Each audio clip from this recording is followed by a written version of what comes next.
Mi madrastra quiso cobrarme renta en la casa de mi padre, sin saber que la verdadera dueña era yo. Tenía 8 años cuando murió mi mamá. Cáncer de mama. Sucedió rápido, mucho más rápido de lo que nadie esperaba. Un día se quejaba de estar cansada, y 6 meses después estábamos escogiendo su ataúd. Sinceramente, no recuerdo mucho de esa época. Mi cerebro como que bloqueó la mayor parte, lo cual mi terapeuta dice que es normal.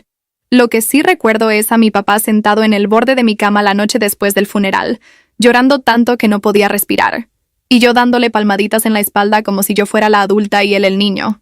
Mis abuelos, los padres de mi mamá, vendieron su casa 2 semanas después. Así de simple. Habían vivido en esa casita tipo rancho en los suburbios durante 30 años y renunciaron a ella sin siquiera pestañear. Compraron esta enorme propiedad en uno de los barrios buenos de Boston, de esos con árboles viejos bordeando las calles y casas que parecen sacadas de revistas. Tenía 6 recámaras, lo que parecía una locura en ese momento, pero mi abuelo dijo que necesitaban el espacio. Lo que quería decir era, necesitaban salvarnos. Mudarnos juntos fue extraño al principio. Mi papá apenas sí funcionaba, solo hacía los movimientos de existir. Se le olvidaba comer a menos que alguien le pusiera comida directamente enfrente. Usaba la misma camisa 3 días seguidos. Mi abuela básicamente se hizo cargo de todo. Cocinar, limpiar, asegurarse de que llegara a la escuela a tiempo, ayudar con la tarea. Mi abuelo se encargaba de las cosas prácticas, como las cuentas, el jardín y arreglar cosas que se rompían. Crearon esta burbuja a nuestro alrededor. Este pequeño mundo seguro donde podíamos desmoronarnos sin que todo se desmoronara de verdad, ¿saben? Desarrollamos rutinas. Panqueques los domingos por la mañana con mi abuela. Maratones de películas los miércoles por la noche con mi abuelo mientras mi papá trabajaba hasta tarde. Cada noche antes de dormir, íbamos al rincón conmemorativo de mi mamá en la sala de estar. Esta hermosa repisa que mi abuelo construyó con sus fotos y algunas de sus cosas favoritas. Y le contábamos nuestro día. Suena cursi, pero ayudaba. Hacía que se sintiera menos ausente. Los primeros 2 años fueron los más difíciles. Veía a otros niños con sus mamás en eventos escolares y solo quería desaparecer. Los cumpleaños eran brutales. Los días festivos eran peores. Pero mis abuelos siempre estaban ahí, firmes y sólidos, negándose a dejarnos ahogar en la tristeza. Mi papá lentamente volvió en sí. Empezó a sonreír de nuevo, a reírse de los chistes malísimos de mi abuelo, a involucrarse realmente con la vida en lugar de solo sobrevivirla. Para cuando tenía 10 años, las cosas se sentían casi normales. Diferentes a antes, obviamente. Había este hueco con forma de mamá que nada podía llenar, pero habíamos construido algo nuevo a su alrededor. La casa dejó de sentirse tan vacía. Mi papá empezó a hablar del futuro otra vez, haciendo planes, fijando metas. Se volcó en su trabajo, lo que supongo era su forma de sobrellevarlo. Viajaba mucho por conferencias y reuniones, pero siempre volvía a casa. Éramos su ancla. Entonces, una noche, cerca de un mes después de mi 10º cumpleaños, nos sentó a todos en la sala. Tenía esta energía nerviosa, jugueteando con las manos, sin mirar a nadie a los ojos. Mi abuela lo notó de inmediato. Tenía este radar para las perturbaciones emocionales. Dejó su té y le dirigió esa mirada que decía, sea lo que sea que vayas a decir, solo dilo. Papá carraspeó. Conocí a alguien, dijo. En Chicago, en la conferencia de dispositivos médicos el mes pasado. La habitación quedó en completo silencio. El periódico de mi abuelo crujió mientras lo bajaba. El rostro de mi abuela hizo esa cosa complicada en la que intentaba parecer comprensiva, pero podías ver la preocupación debajo. Yo solo me quedé sentada en la alfombra, confundida sobre por qué esto se sentía como una mala noticia cuando se suponía que era buena. Se llama Angela, continuó papá, hablando más rápido ahora como si necesitara soltarlo todo antes de perder el valor. Es brillante. Trabaja en ventas médicas. Tiene 2 hijos. Un hijo de 19 y una hija de 16. Hemos estado hablando todos los días desde que nos conocimos, y sé que esto es rápido. Pero realmente creo que podría ser algo especial. Especial. Esa palabra resonó en mi cabeza. Mamá había sido especial. Lo que teníamos aquí, en esta casa, con mis abuelos manteniéndonos unidos, eso era especial. Esto se sentía como algo completamente diferente. Pero yo tenía 10 años. ¿Qué sabía yo? 6 meses. Eso fue lo que tardó papá en pasar de conocí a alguien a nos vamos a casar. 6 meses de llamadas telefónicas todas las noches, viajes de fin de semana a Chicago y Ángela visitando nuestra casa con sus hijos. Mis abuelos fueron amables al respecto, dolorosamente amables, pero podía ver la preocupación en sus ojos cada vez que papá anunciaba otra visita. Ángela era hermosa de esa manera calculada que algunas mujeres son: cabello perfecto, maquillaje perfecto, ropa de diseñador que probablemente costaba más que todo mi guardarropa. Sonreía mucho, pero la sonrisa nunca llegaba del todo a sus ojos. Su hijo era un joven de 19 años, taciturno, que pasó toda la primera visita en su teléfono, y su hija apenas levantó la vista de su tableta lo suficiente para decir «Hola». No parecían particularmente interesados en conocernos, lo que debería haber sido la primera señal de alerta. La segunda señal de alerta fue cómo Ángela seguía comentando sobre la casa. «Esta sí que es una propiedad», decía, caminando por las habitaciones como si estuviera haciendo una inspección. «Debe valer una fortuna en este vecindario. Oh, tu suegro tiene un gusto excelente para los bienes raíces». Pasaba los dedos por los muebles, se asomaba a los armarios, hacía preguntas extrañas sobre los impuestos prediales y el seguro de la casa. Mi abuela se dio cuenta. No dijo nada directamente, pero la sorprendía a ella y a mi abuelo teniendo estas conversaciones en susurros en la cocina que se detenían en el momento en que alguien más entraba. Papá estaba en las nubes. Estaba tan atrapado en sentirse vivo de nuevo, en tener a alguien que le prestara atención, que no podía ver lo que el resto de nosotros veíamos. Cuando mi abuelo sugirió amablemente que tal vez fueran más despacio, que se tomaran más tiempo, papá se puso a la defensiva. «Es que no quieren que sea feliz», dijo, lo cual fue tan injusto que hizo llorar a mi abuela. Querían que fuera feliz. Solo querían que fuera inteligente al respecto. La boda tuvo lugar en el ayuntamiento un jueves lluvioso de octubre. Fue pequeña, solo la familia inmediata y un par de colegas de papá. Ángela vistió de blanco, lo cual mi abuela vio con desaprobación, pero no comentó. Sus hijos parecieron aburridos durante toda la ceremonia. Yo usé el vestido que mi mamá me había comprado para Pascua el año antes de morir, y pasé la mayor parte de la recepción tratando de no pensar en lo mal que se sentía todo. Se mudaron a nuestra casa el fin de semana siguiente. Ángela no preguntó si estaba bien. No sugirió que tal vez buscaran un nuevo lugar juntos donde todos pudieran empezar de cero. Simplemente llegó con camiones de mudanza y empezó a dirigir dónde debían ir los muebles. «Tendremos que hacer algunos cambios», anunció, inspeccionando la sala con ojo crítico. «Este espacio tiene mucho potencial, pero necesita una actualización». La mandíbula de mi abuelo se tensó. «Esta casa pertenece...» empezó, pero mi abuela le puso una mano en el brazo. Más tarde, la oí decirle que tenían que darle tiempo, que papá tenía derecho a tomar sus propias decisiones, que interferir solo lo alejaría. Creo que ella creía que Ángela mostraría sus verdaderas intenciones con el tiempo y papá entraría en razón. Lo que ninguno de nosotros se dio cuenta fue cuánto tiempo tardaría ese «con el tiempo». Los cambios empezaron poco a poco.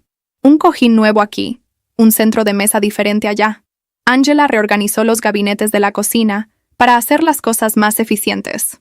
Reemplazó nuestras fotos familiares en la repisa de la chimenea con impresiones de arte genéricas que había pedido en línea. Cada alteración se sentía como un pequeño borrado de la presencia de mamá, una lenta eliminación sistemática de todo lo que hacía que esta casa fuera nuestra.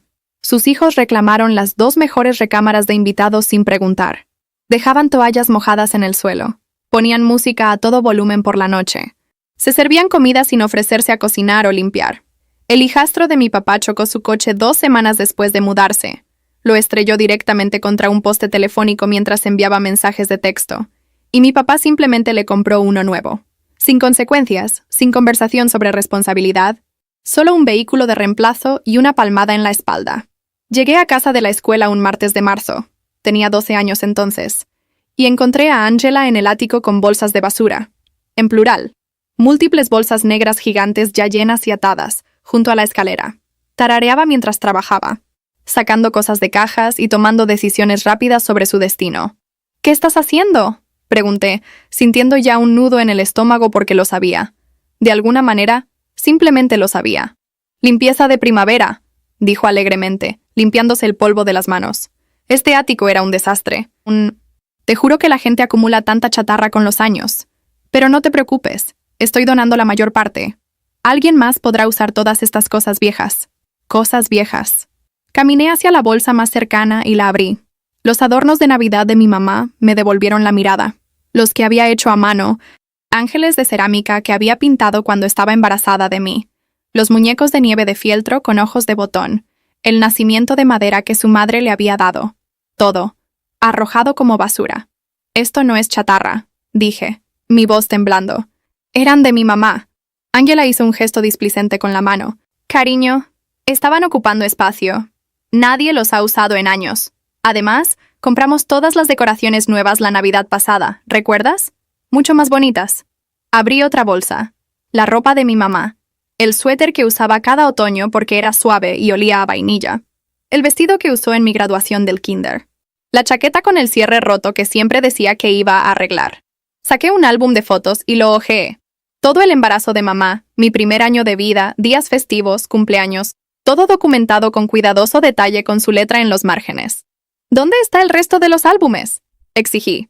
Ya están en las bolsas de donación junto al garaje, dijo Angela, sin siquiera levantar la vista de la caja que estaba destruyendo en ese momento. Sinceramente, ¿quién necesita 5 álbumes de fotos? Todo el mundo tiene celular ahora. Corrí escaleras abajo y salí. 6 bolsas más estaban junto a la puerta del garaje, ya cargadas en su coche. Las abrí una tras otra.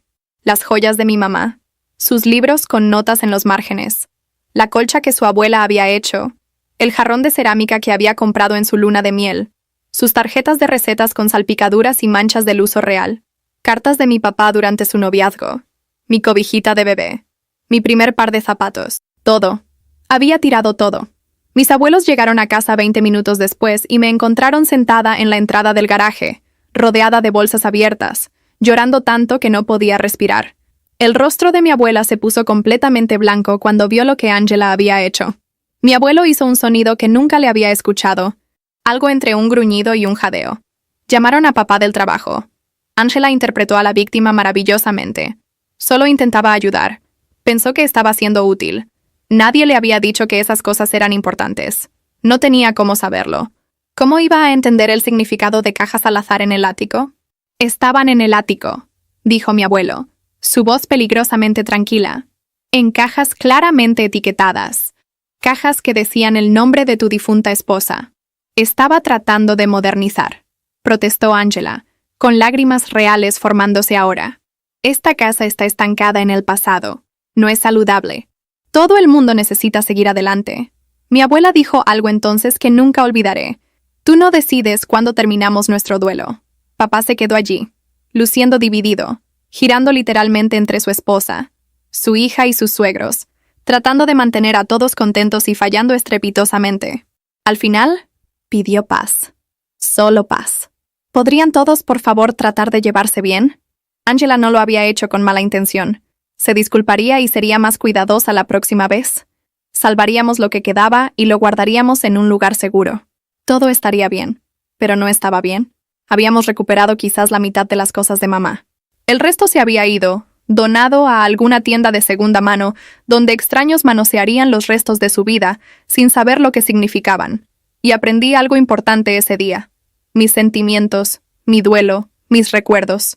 Todo era menos importante que mantener a Angela cómoda. Esa era la nueva regla de la casa. La situación de las tareas domésticas comenzó gradualmente, como suelen hacerlo las cosas venenosas. Primero fue solo ayudar con los platos después de cenar, lo cual parecía razonable. Luego fueron los platos más limpiar las encimeras. Luego fue la limpieza completa de la cocina mientras la hija de Angela se sentaba en la sala viendo videos en su laptop. Para cuando tenía 14 años, era responsable de limpiar todos los baños, lavar mi propia ropa más las toallas de la casa, aspirar todo el primer piso y ayudar a preparar la comida. El hijastro de mi papá, que tenía 21 años para entonces y seguía viviendo en casa sin pagar renta, no hacía absolutamente nada. Su excusa era que estaba enfocándose en su entrenamiento atlético, lo que aparentemente significaba ir al gimnasio 3 veces por semana y jugar videojuegos el resto del tiempo. Mi hermanastra, que tenía 18 años y estaba en un colegio comunitario, estaba supuestamente demasiado ocupada con la escuela para contribuir. No importaba que yo estuviera tomando clases avanzadas y tuviera una carga de cursos más pesada que ella. Cada vez que mis abuelos señalaban la disparidad, Angela tenía una excusa lista. Su hijo tenía potencial. Necesitaba concentrarse en sus metas de acondicionamiento físico. Su hija era delicada. No podía manejar el estrés. Necesitaba apoyo durante este periodo de transición. ¿Y yo? Me estaban enseñando a ser responsable. Desarrollo del carácter. Lo llamaba Angela. Habilidades para la vida. El sistema de inspección comenzó cuando tenía 15 años. Angela pasaba el dedo por el borde superior de los marcos de las puertas, buscando polvo. Usaba una toalla de papel para limpiar el borde interior de los inodoros que yo había limpiado, buscando cualquier rastro de residuo. Abría el refrigerador y comentaba si los artículos no estaban organizados a su gusto. Si encontraba algo, y siempre encontraba algo, tenía que rehacer toda la tarea mientras ella supervisaba. Mientras tanto, la habitación de mi hermanastra parecía como si la hubiera golpeado un tornado. Ropa por todas partes, envolturas de comida en el suelo, platos con moho en su buró. La habitación de mi hermanastro olía tan mal que mi abuela se negaba a pasar por delante con la puerta abierta. Pero mencionar esto solo resultaba en otro sermón sobre cómo no debía compararme con los demás, cómo todos contribuían de manera diferente, cómo necesitaba enfocarme en mi propio comportamiento. Mis abuelos intentaron ayudar. Se colaban y hacían cosas antes de que Angela notara que había que hacerlas. Se hacían cargo de la cena para darme un respiro. Ofrecieron repetidamente contratar un servicio de limpieza, pero Angela siempre se negaba. No necesitamos extraños en la casa, decía. Lo que quería decir era, tenemos mano de obra gratis aquí mismo. Cuando cumplí 16 años, conseguí un trabajo en una cafetería, en parte por dinero, en parte para escapar. Angela no estaba contenta. Más vale que tus calificaciones no bajen, advirtió. Y todavía tienes que seguir con tus tareas. Tener un trabajo no te exime de las responsabilidades familiares. Responsabilidades familiares. ¡Qué ironía! Considerando que sus hijos no contribuían con nada más que desorden y gastos. Mi hermanastro destrozó su segundo coche ese año. Lo metió en una zanja mientras estaba borracho, y mi papá lo sacó de problemas por conducir ebrio, y le compró otro vehículo. Mi hermanastra reprobó la mitad de sus clases y necesitó un tutor privado, que costaba $300 la hora. Pero yo necesitaba trabajar por el salario mínimo y fregar inodoros para aprender responsabilidad. Trabajaba 3 turnos por semana después de la escuela y todo el sábado.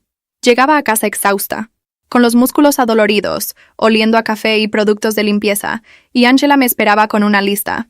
Había que doblar la ropa, había que trapear los pisos, los baños necesitaban atención.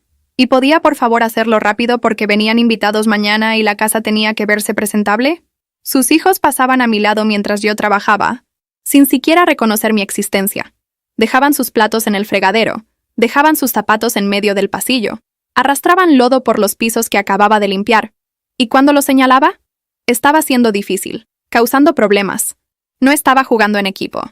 Mi abuela me llevó a un lado una noche después de que Angela pasara 20 minutos reprendiéndome por omitir una mancha en el espejo del baño. «Esto no está bien», susurró. «Lo sabes, ¿verdad? Lo que te está haciendo no es normal ni justo». Lo sabía. Lo sabía desde hacía tiempo. Pero, ¿qué podía hacer al respecto? Tenía 16 años y no tenía a dónde ir. Mi abuela tuvo un infarto un domingo por la mañana de octubre.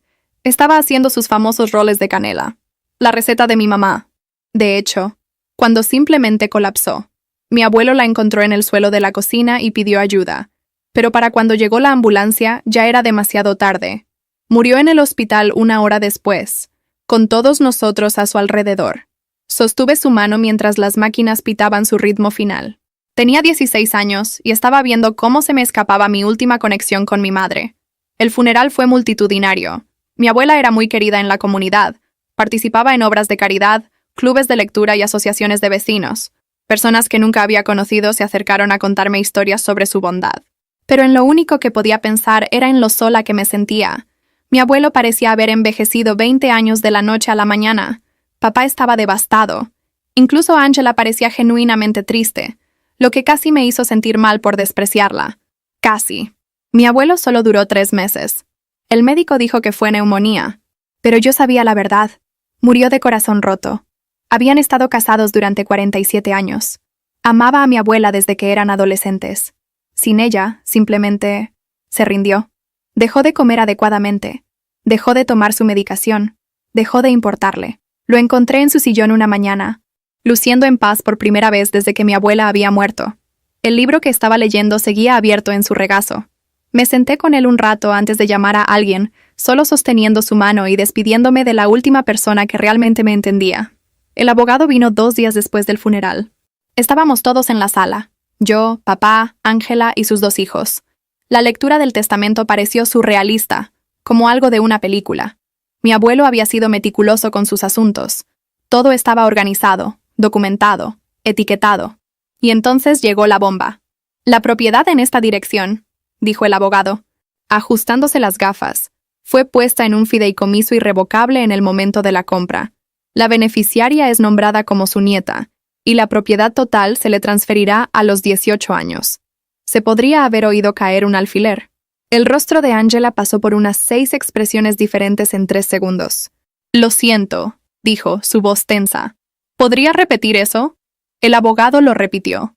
La casa, toda esta casa, la que Angela había estado renovando y redecorando como si fuera suya, me pertenecía. Me había pertenecido desde que mis abuelos la compraron. Lo habían arreglado de esa manera deliberadamente. Una propiedad en fideicomiso que sería mía en el momento en que cumpliera 18 años. Pero solo tiene 16, dijo Angela, y pude ver las ruedas girando en su cabeza. Razón por la cual su esposo fue nombrado administrador temporal, continuó el abogado. Él administrará la propiedad hasta que ella alcance la mayoría de edad.